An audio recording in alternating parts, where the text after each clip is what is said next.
आपको मालूम है, मांग के अनुसार वितरण, वरना चीजें ध्वस्त होगी जमीन पर या आसमान पर, चीजों के दाम। प्याज जो है या टमाटर जो है 100 रुपए किलो होते हैं, तो किसी राज्य की सरकार इसके कारण हार जाती है। दिल्ली में पहली बार जब प्याज 100 रुपए किलो हुआ था, किलोग्राम हुआ था, तो वो सरकार उस समय हार गई थी। ये है, अर्थ के बिना सामाजिक और व्यक्तिगत जीवन व्यर्थ है, ये अर्थ विज्ञान विषय सिखाता है। राजनीतिक विज्ञान इन दिनों में सबसे ज्यादा चर्चा का विषय है, लेकिन बोलने की हिम्मत कोई नहीं करता। ये दूसरा कड़वा सच है, जानते सब है, लेकिन मुंह खोलने के बदले। कभी मुक्तिबोध ने कहा था श्रीकांत जी, जब अभिव्यक्ति के खतरे उठाने ही, अब अभिव्यक्ति के खतरे उठाने वाला, ये इस तरह का विधान करने वाला स्वयं खतरे में कब आएगा कह नहीं सकता। इसलिए इस तरह के मुक्तिबोध अब जो है सामने आ रहे कि नहीं आ रहे, ये चिंतन का नहीं, चिंता का भी विषय है। जब इस देश में आपातकाल की घोषणा हुई थी और 27 महीने तक 74 से लेकर के 75 बीच लिखना बोलना सब मना था, और इस बीच भी कवि लिखते थे, हिम्मत नहीं हारे थे। बाबा नागार्जुन का नाम सुना होगा, कितनों ने सुना है? बाबा नागार्जुन है कुछ उंगलियां ऊपर, इंदू जी क्या हुआ आपको, सत्ता की मस्ती में भूल गई बाप को, इंदू जी क्या हुआ आपको, मां दी आपने नेपोलियन के घोड़ों के टाप को, इंदू जी क्या हुआ आपको। बाबा नागार्जुन जाधव जी मंच पर आकर के गा करके इस तरह की कविता सुनाते थे। मैं समझता हूं कि आज इस देश में माई का लाल है कि कोई सर्वोच्च नेता अगर गलत नीति अपनाता है तो इस तरह की कविता लिखेगा, इस तरह का दायित्व निर्वहन करने का कोई साहस दिखेगा? नहीं दिखेगा। अभिव्यंजना में रचनाएं आ रही है, व्यंग्य में रचनाएं आ रही है, लेकिन खुल करके लिखने वाले मुक्तिबोध अब बाबा नागार्जुन वो इतिहास में भी हमें खोजने पड़ेंगे। और इसलिए मानविकी जैसा विषय, इतिहास हो, वाणिज्य हो, राजनीतिक विज्ञान हो, या फिर हम यहां तक आते हैं कि विधि भी इसमें जोड़ दिया, लॉ को भी इसमें जोड़ दिया साहब। अब लॉ में भी आजादी के 75-76 साल बाद ये कोई कहने वाला सर्वोच्च न्यायाधीश का, न्यायालय का न्यायाधीश ये पहली बार कहने का साहस करता है कि आंखों पे पट्टी बांधने की अब आवश्यकता नहीं, उसको हटाना है। क्या इसके पहले किसी का दिमाग सर्जनशील नहीं था, नहीं कह सकता था? पहली बार कहा पट्टी बांध करके न्याय करना। ये दाद देनी पड़ेगी इस तरह के सोच की और दिमाग की, इन्होंने कह दिया, भले जाते समय क्यों ना कह दिया, लेकिन कह दिया। आंखों की पट्टी बांधा हुआ, यो मूर्ति जो है, तराजू जो है, तो लॉ भी इसमें आ गया, मानविकी में आ गया। मानविका एक गोदाम में कहता हूं कि हर विषय मानव समाज को समृद्ध करने के लिए योगदान देने वाला जो आपका विषय है कि रोल ऑफ बनाने वाले सब्जेक्ट इन कंटेम्पररी सोसाइटी, वर्तमानकालीन और समकालीन समाज में भूमिका निभाने वाले ये सारे विषय, जिसमें पहला विषय आता है मानविकी अर्थात भाषा और साहित्य, उसके पश्चात जो है वाणिज्य आता है। वाणिज्य के संदर्भ में मैं बात करते समय मुझे हमारे गांव में कहावत साहब, दादा दादी नाना नानी कहते थे, उत्तम खेती, मध्यम उद्योग व्यवसाय और कनिष्ठ नौकरी, ये क्रम थे। आज ये उल्टा हो गया। आप सोचिए, आज उल्टा हो गया। अगर सिपाही की नौकरी, बाबू की नौकरी, क्लर्क की नौकरी हो तो तुरंत शादी के लिए लड़की का पिता राजी होता है, और खेती कितनी भी बढ़िया हो, ज्यादा हो, तब भी वो पूछता है आप खेती कर रहे हैं, नौकरी नहीं है। और कितने ऐसी रचनाएं आ गई, साहित्य आ गया इस पर कि लड़कों की शादियां नहीं हो रही, खेती करने वाले लड़कों की शादियां नहीं हो रही।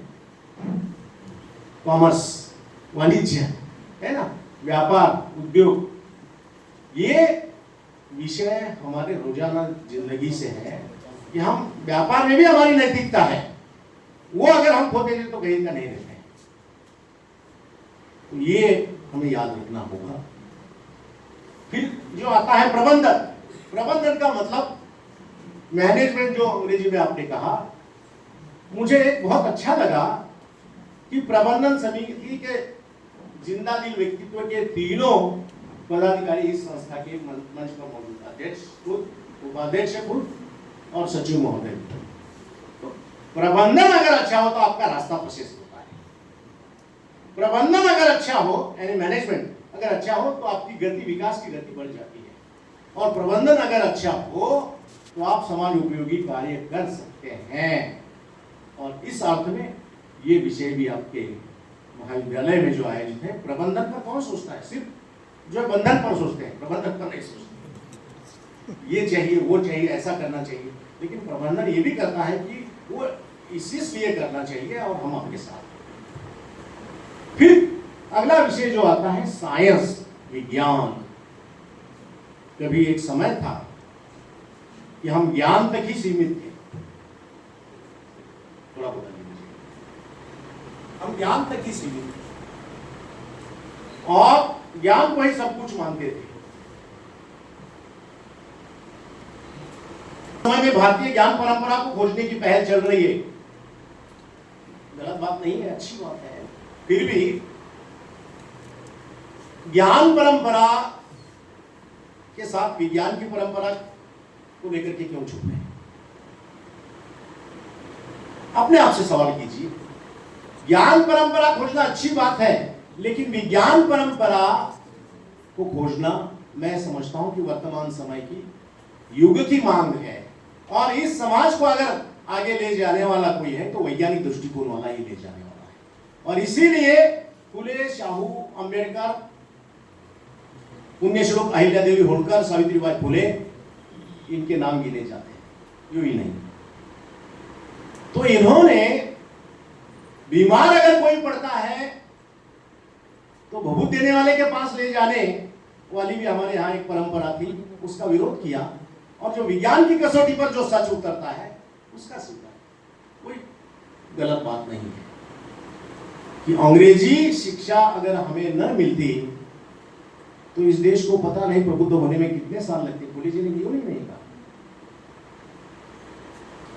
और फुले जी अंग्रेज के हिमायती थे, ये कहना भी लोगों ने इस तरह का इल्जाम लगाया, लेकिन ये सच है कि अंग्रेज आए और अंग्रेजों ने अंग्रेजी के माध्यम से क्यों ना हो, क्योंकि उनकी सीमा थी, वो भारतीय भाषा में नहीं आ सकते थे। बाद में उन्होंने ये काम भी किया, लेकिन अंग्रेजी के माध्यम से प्रबोधन का काम किया। और वो काम सबसे ज्यादा महाराष्ट्र में हुआ। इसलिए महाराष्ट्र में सबसे ज्यादा सोशल रिफॉर्मर आ गए, समाज सुधारक आ गए। और इसीलिए महाराष्ट्र में सबसे ज्यादा साहित्य जो है, समृद्ध साहित्य जो है, अगर आप देखेंगे कि दलित साहित्य, स्त्रीवादी साहित्य, दलित आत्मकथाएं, महिलाओं की आत्मकथाएं, भारतीय किसी भी भाषाओं में सबसे ज्यादा महाराष्ट्र में लिखी जा रही है। उसके बाद हिंदी में आत्मकथाएं आ गई, दलित आत्मकथा। इसका कारण प्रबोधन बहुत देर से हुआ ना, सीधा सा कारण। यहां प्रबोधन सबसे पहले हुआ, इसलिए सब आ गया, अपनी व्यथा की कथा आत्मकथा में आ गई। और फिर जो है वो दहाड़ने लगे। और प्रबोधन महाराष्ट्र से हुआ। और देश इसीलिए महाराष्ट्र के प्रति सोच निगाह से देखता है और उससे अपेक्षा भी करता है कि प्रबुद्ध है ये राज्य, ये केवल खुद प्रबुद्ध नहीं है तो इस देश को नेतृत्व देने वाला भी है। कई समाज सुधारक दिए हैं और राष्ट्र के नायक भी दिए हैं। खैर, तो ये विज्ञान निष्ठता जो है वस्तुनिष्ठता चाहती है। इसलिए कुछ लोगों को जो विषय निष्ठ होते हैं वो वस्तुनिष्ठ नहीं हो सकते, ऑब्जेक्टिव नहीं हो सकते। विज्ञान ने हमें ऑब्जेक्टिविटी दे दी, विज्ञान ने हमें वस्तुनिष्ठता दे दी। और वस्तुनिष्ठता क्या चाहती है मैं आपको बताऊं। विज्ञान अपने सूत्र के साथ कोई समझौता नहीं करता भी नहीं। विज्ञान का सच जो है सार्वत्रिक सच होता है और विज्ञान का सच जो है सार्वकालिक सच होता है। इसको आप मानेंगे, सीधी सी बात मैं करता हूं कि 5 धन 5, 5 + 5, 5 + 5 बरोबर 10। 10। वो 9 नहीं होंगे, 11 नहीं होंगे, वो किसी कॉमेडी फिल्म में हो सकते हैं, अगर वो तो दादा कौन के जैसे फिल्म बनाते हैं। लेकिन विज्ञान का सच यह है, सार्वत्रिक सच का मतलब है किसी भी स्थान पर ये गणित आप मंगलवेढ़ा में करें, या ये गणित आप सोलापुर में करें, या मुंबई, दिल्ली या अमेरिका में करें, इसका परिणाम नहीं होगा। यह विज्ञान का सच, सार्वत्रिक सच है।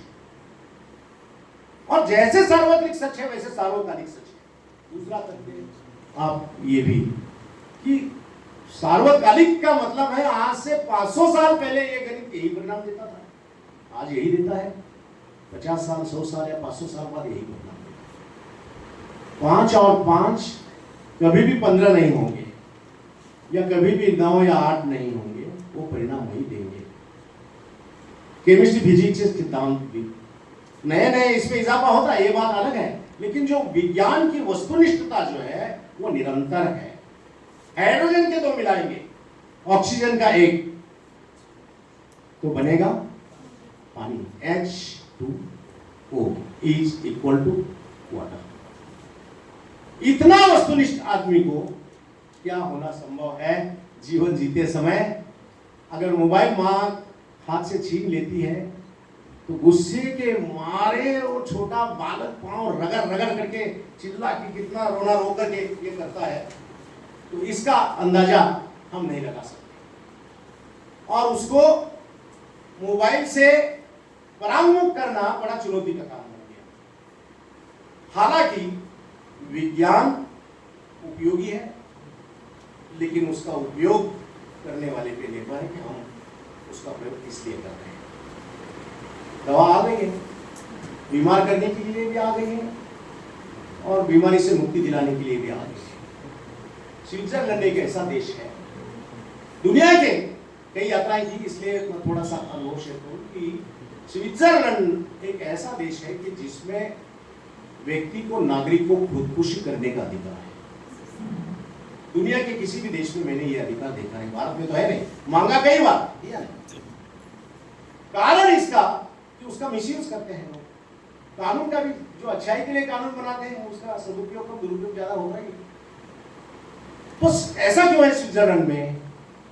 इसका कारण यह है कि वहां का समाज और समाज का स्वस्थ जीवन, समाज का स्वस्थ जीवन 20 साल की उम्र में इस दुनिया की सारी खुशियां और सारे आनंद फानंद वो पा लेता है, जी लेता है। अपने यहाँ 80-90 तक भी अरमान कम नहीं होते, नहीं होने चाहिए, रहने भी चाहिए, लेकिन नई पीढ़ी जो है वो, उनको लगता है कि दादाजी का जीना जरूरी भी है और उनके सिवा कोई चारा नहीं, और सच भी है ये। लेकिन तुलनात्मक रूप से हम अगर देखते हैं तो निश्चित रूप से विज्ञान, ये दोहरी, नेहरू जी से भी पूछा था कि क्या कहेंगे आप, इसको अभिशाप कहेंगे, वरदान कहेंगे, तो उन्होंने कहा था कि प्रयोग करने वाले पर निर्भर, प्रयोग का यूजर उसका कैसे उपयोग करेगा, डिस्कवरी ऑफ इंडिया, प्रयोग का कैसा होगा उस पर निर्भर है। कि अगर आपको ठंडा पानी पीना है तो फ्रिज का बटन दबाएंगे, गर्म पानी चाहिए तो जहां गीजर रखा है वो बटन दबाएंगे, तब तो एक ही है, बिजली वाला, लेकिन परिणाम अलग अलग देता है। इंजेक्शन एक ही है, दवा अलग अलग है, एक होश पे लाने वाला, एक बेहोश करने वाला, और एक दूसरा हमेशा के लिए बेहोश करके दम तोड़ने के लिए प्रयोग करते हैं। तो विज्ञान का सामाजिक सुधार में आप उपयोग करेंगे कि दुरुपयोग करेंगे, ये प्रयोगता पर निर्भर है। मुझे एक सूत्र ये देना है। और अंतिम बात है टेक्नोलॉजी, तंत्र ज्ञान। कभी हम कहते थे कि हम विज्ञान के जमाने के छात्र अध्यापक हैं, 40 साल के। फिर विज्ञान धीरे धीरे पिछड़ गया, संगणक आ गया और कहने लगे कि हम संगणक की दुनिया के नागरिक हैं, और इस पर संगणकीय साक्षर और संगणकीय निरक्षर ये भी लोगों ने घोषित किया, वो भी आज पिछड़ गया। और आज हम कह रहे हैं कि हम तंत्र ज्ञान के जमाने के छात्र और अध्यापक हैं। शाह साहब, ये जो मान्यता है ये भी आज पिछड़ गई। हम आज जो है एआई के जमाने के छात्र और नागरिक हैं। एआई आर्टिफिशियल इंटेलिजेंस, कृत्रिम बुद्धिमत्ता। अब जरूरत नहीं होगी अगले साल अगर कोई गोष्ठी आयोजित होगी तो उसका आयोजक भी एआई से कन्वर्ट होगा, उसमें आने वाला कीनोट एड्रेसर भी एआई से कन्वर्ट हो सकता है, और सामने बैठने और श्रोता मग्न होकर के सुनने वाले वो भी एआई से कन्वर्ट हो सकते हैं। इसलिए बहुत उन्नति और विकास की कोई सीमा नहीं है। पोस्ट मॉडर्निज्म का तत्व यही बताता है, उत्तर आधुनिकता का तत्व यही बताता है। साहित्य में इस तरह की उत्तर आधुनिकता चरम सीमा पर है और साहित्य खतरे की घंटी बजाता है। मूलतः मैं साहित्य से संबंधित बात कि साहित्य की क्या भूमिका, इन सबकी भूमिका अहम है। टेक्नोलॉजी की भी है, मोबाइल की भी है, लेकिन उसका भी प्रयोग आप कैसे करते हैं इस पर निर्भर है। मोबाइल ने क्या कुछ नहीं परोसा है, अर्थात सब कुछ दुनिया मुट्ठी में है। 3W का करिश्मा है, वर्ल्ड वाइड वेब, WWW। और देहात, वैश्विक देहात की संकल्पना इसी के कारण सामने आ गई है। अमेरिका में बैठ करके कोई जवान बेटा अपने माँ बाप की तस्वीर देख करके शाम को खाना खाते खाते बात कर सकता है ना। अच्छा, दो राय नहीं है इसमें कि निश्चित रूप से तंत्र ज्ञान हमारे विकास के लिए निर्माण हुआ है, लेकिन तंत्र ज्ञान का भी उपयोग और दुरुपयोग दोनों सामने है, यूज मिसयूज, है ना। और चोरी कैसे करनी चाहिए इसकी टेक्नोलॉजी आती है तंत्र ज्ञान से। और फेसबुक और व्हाट्सएप और इस पर क्या कुछ नहीं आ रहा है, कैसी कैसी तस्वीरें जो बच्चे जो है देख रहे हैं, कैसे कैसे फिल्म देख रहे हैं, इसका कोई और न छोड़ है। इसलिए यूरोप में हर छठा आदमी जो पागल था वो भारत में अभी तक तो है नहीं, लेकिन हो सकता है कि इसकी अगर ज्यादती हो तो वो भी आपको देखने को मिलेगा। मैं कह रहा था कि मोबाइल ने क्या कुछ नहीं परोसा है, और तभी तो आज गुरु से ज्यादा गूगल पर भरोसा है। गुरु जो कह रहा है क्लास में, नहीं, वो उस पर खोजेगा। मैं इसका बड़ा आलोचक और प्रशंसक दोनों हूं, लेकिन मुझे जब ये दिखाई दिया कि नेशनल संगोष्ठी में और मराठी की, जादव जी बाहर गए, मराठी के हैं होंगे, कितने अध्यापक हैं मराठी के? मराठी के टीचर थोड़ा उंगली निर्देश करें, बहुत अच्छा, वो आप लोग सुन लीजिए, बाकी भी सुनेंगे। लेकिन मराठी की एक राष्ट्रीय संगोष्ठी आयोजित हुई थी और बोल रहा था एक विद्वान एक विश्वविद्यालय से और ऑनलाइन, और वो कह रहा था कि नारायण हरि अपटे ने मराठी कादंबरी के विकास में बहुत बड़ा है। नारायण हरि अपटे, अब ये गूगल जी संशोधक बोल रहा है। चाहिए क्या था? हरिनारायण अपटे चाहिए था, ये गूगल पर ऐसा डाल दिया और उसको गुलामी मिल गई, और वो बोल रहा है, डाल रहा है। ये तंत्र ज्ञान से मजाक जिंदगी की सामने। और सोर्स में आपको बता देता हूं कि मिलते हैं, लेकिन वो सलाइन जितने सोर्स है, सलाइन जानते हैं आप, है ना, मरीज को थोड़ी राहत देने के लिए जो लगाया जाता है।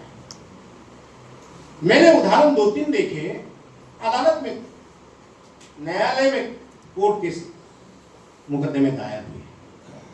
एक महिला ने मुकदमा दायर किया अदालत में और गूगल के खिलाफ। गूगल के खिलाफ मुकदमा दायर करने का कारण यह था कि ये बेचारा सेल्समैन का काम कर रहा था, और सेल्समैन को जाना पड़ता है, रास्ता खोजता है गूगल के सहयोग से, और रास्ता खोजता गया, रास्ता जैसे दिखा, लेकिन आगे रास्ता टूटा हुआ था, गाड़ी दूसरी गति से चला रहा है, गिर गया, दम तोड़ दिया।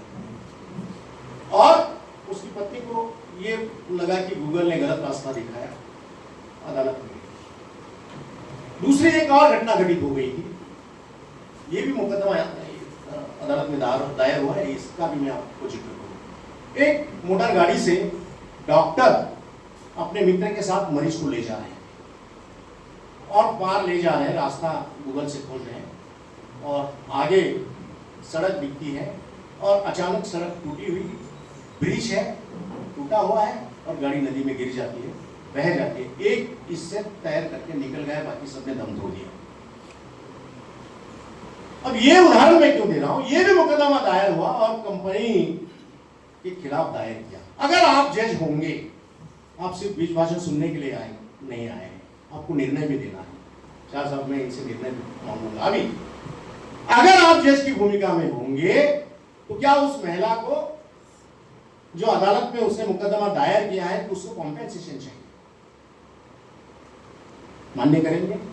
दोनों के लिए, डॉक्टर के लिए भी और इसके, उसको जो है प्रतिपूर्ति चाहिए, मराठी नुकसान भरपाई, कॉम्पेंसेशन। क्या अदालत को मान्य करना चाहिए या नहीं करना चाहिए? Technology, the role of humanities है ना, एंड टेक्नोलॉजी तक क्या भूमिका है सामाजिक विकास में। और अगर इस तरह के मुकदमे को आप मान्य करेंगे तो क्या होगा? दिमाग नाम की कोई जरूरत ही नहीं, वैसे यह से वो आ ही रहा है, यह से वो आ ही रहा है। कभी जमाना था कि अंकीय जो है, ये पाटिल जी और गौड़ी साहब, शाह साहब भी जानते होंगे कि कंठस्थ था लोगों को। क्या कंठस्थ था? गणित, बे एक बे, बे दुने चार, और ये पाव की निमकी, ये भी कभी थे, कभी सुना, नई पीढ़ी ने तो सुना है, एक पाव पाव, बे पाव आधा, तीन पाव पाव, है ना, दो पाव, है ना, इस तरह का गणित। और डीड़, एक डीड़े डीड़े बे डीड़े, है ना, ये जो गणित था वो इतना सारा गिनते थे और उंगली पर निशब्द। आज से पहले कैलकुलेटर आ गया, कैलकुलेटर के बाद अब मोबाइल आ गया, उसको तुरंत क्या कर लेते हैं, जरूरत नहीं है। पहाड़े अगर गिनना चाहेंगे तो कितने पहाड़े गिनेंगे गोल्ड मेडल छात्र? मुझे ये नहीं बोलो सर, स्टैट कर, बाकी लोग छोड़ दीजिए। तो ये स्थितियां हैं कि आदमी बहुत आलसी बनता जा रहा है और इससे मानव समाज खतरे में आ रहा है। हर आदमी को लग रहा है कि सब मुफ्त में आ रहा है, यूं ही आ रहा है, रेडीमेड आ रहा है, तो मेरा क्या होगा? और दूसरा पक्ष इसमें जो है एडिक्शन वाली बात जो है, ये गजब की हो रही है, तो इससे हमें निजात पानी होगी। मैं समझता हूं कि एक से एक विषय है संगोष्ठी में, और बीज असल में बोया जाता है, उसका आगे सिंचाई करके वृक्ष बनता है, वृक्ष नहीं बोया जाता। असल में मराठी में पता नहीं लोग कैसे कहते हैं, वृक्षारोपणाला गेलो होतो, अरे वृक्षा काय रोपण करतोस? असल में रोपा बोधा जाता है, वृक्ष नहीं रोपा जाता, बीज बोया जाता है, वो अंकुरित होता है, वो पौधा होता है, वो पेड़ होता है। तो उर्वर जमीन चाहिए, जमीन उर्वर थी इसलिए मैं बोलता गया, आप सब जो है सुनते अच्छे गए। ऐसा नहीं कि हमको श्रोता नहीं मिलते, लेकिन अच्छे श्रोता होने का सबूत आप देते रहे, इसलिए थोड़ा सा बात आगे बढ़ी। एक दो ही बातें और कंक्लूजन तक आकर के मैं अपनी बात को विराम देता हूं। एक साहित्यिक रचना है उसके माध्यम से कि शहर के मेन रोड पर दवा की दुकान खुली है जो वाजबी दाम के लिए भी मशहूर है। मनीष जवान मालिक है और 3-4 सेवक है, हाथ में मोबाइल है और सामने दूरदर्शन पर भारत और पाकिस्तान का मैच चल रहा है। बीच में 2-3 बार फोन आया, मनीष कट दिया, फिर दोबारा घंटी बजने के बाद फोन उठाता है और कहता है कि क्यों बार बार फोन कर रही हो, मैं व्यस्त हूं। फोन कट जाता है और दरवाजे में, मेडिकल की इस दुकान के दरवाजे में एक बूढ़ी औरत दूर खड़ी है और उसकी देह बोली से लगता है कि वो कुछ कहने वाली है या उसे कुछ चाहिए, और दुकान का मालिक उसे देखता है और उसको बुला लेता है। वो एक आध कदम आगे आके और वहीं से खड़ी रह करके कुछ कहना चाहती। युवा मालिक मनीष पूछता है कि मैं आपकी क्या मदद कर सकता हूं, क्या चाहिए आपको? सिर्फ 2 मिनट चाहिए, 2 मिनट का वक्त चाहिए। ठीक है बोलिए, मैं तैयार हूं। बेटे, मेरा इकलौता बेटा है, और वो अमेरिका में रहता है, लेकिन साल में 15 दिन मुझसे मिलने के लिए आता है। लेकिन इस साल ये हुआ कि उसके बच्चे और उसकी बीवी को उन्हीं दिनों छुट्टी मिल गई और वे तीनों कहीं और शहर के लिए जा रहे हैं। तो मैं आपकी क्या मदद कर सकता हूं? मनीष वो कहती है कि बेटे, क्या तेरी दुकान में, दवा की दुकान में ऐसी कोई गोली है कि जो बेटे की याद को भुला सके? और मनीष को संकेत मिलता है कि थोड़ी देर पहले 3 बार रिंग हुई थी, वो उसकी मां का फोन। फिर दोबारा फोन मिलाता है, उधर से फोन उठाया नहीं जाता, थक जाता है, निराश होता है, कोशिश एक और दोबारा करता है, फिर उधर से आवाज आती है, ये भी बोलता है हेलो मम्मी हेलो। तो उधर से जो आवाज आई वो कहता है कि मर गई तेरी मम्मी। और इसको परेशानी होती है, वो कहता है आप कौन बोल रहे हैं? मैं ग्राम प्रधान बोल रहा हूं।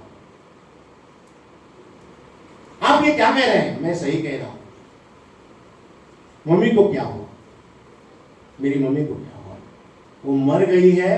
तुमको 2-3 बार फोन करने की कोशिश की, इसलिए कोशिश की कि तेरे पापा की हालत खराब थी, और फिर गांव वालों ने डॉक्टर को बुला लिया और डॉक्टर ने आकर के घोषित किया कि तेरे ये पापा जो है डेड हो गए। ये खबर सुनकर के तेरी मम्मी की जान गई, और ये बुरी तरह से चीख निकालता है अपने गले से, और अंत में ये पूछता है कि मैं क्या करूं? तो उधर से आवाज आती है, तू चाहे जो करना है करे, न करे, गांव वाले अंत्येष्टि करेंगे। वक्त और रक्त को भले ही शहराती भूल गए हो, लेकिन गांव वाले नहीं भूले। कहानी खत्म। तो मित्रों, ये साहित्यकार का दाय है। साहित्यकार खतरे की घंटी बजाता है कि किस तरह का समाज आ गया है और इसमें हम सब जी रहे हैं।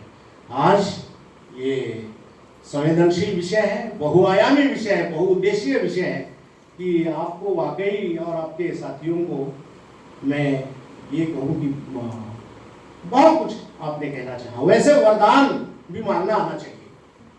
मुझे एक तत्व 20 वक्त में ये देख करके जाना है, ये कह करके अंतिम निष्कर्ष 2 मिनट में मेरा मंतव्य करता हूं। वरदान, अगर मान लीजिए कि भगवान प्रसन्न हो गए, आपके सामने हो गए, क्या मांगेंगे? मांग जो मांगना है, वत्स क्या चाहते हैं, क्या मांगेंगे आप देते ना पशु पेश में कि क्या मांगना है? 2 उदाहरण मुझे याद आते हैं कि एक महिला को भक्ति के कारण भगवान प्रसन्न हो गए और बोले मांगो क्या चाहती हो। तो उसने कहा, लेकिन भगवान ने कहा कि आप जितना मांगोगी उससे दुगुना तुम्हारी पड़ोसन को मिलेगा। अब ये बेचैन हो गई, क्योंकि सबको लगता है कि मेरे घर में जो साधन सुविधाएं आती हैं वो दूसरों के घर में ना हो तो उसकी खुशी ज्यादा है। और बताने में, खास करके पड़ोसन को बताने में, जब तक बता दी नहीं तब तक चैन नहीं पड़ता। तो बोले एक शब्द कि जितना तुमको मिलेगा उससे दुगुना पड़ोसन को मिलेगा। और उसने कहा चलो ठीक है, वो सुनना ही है।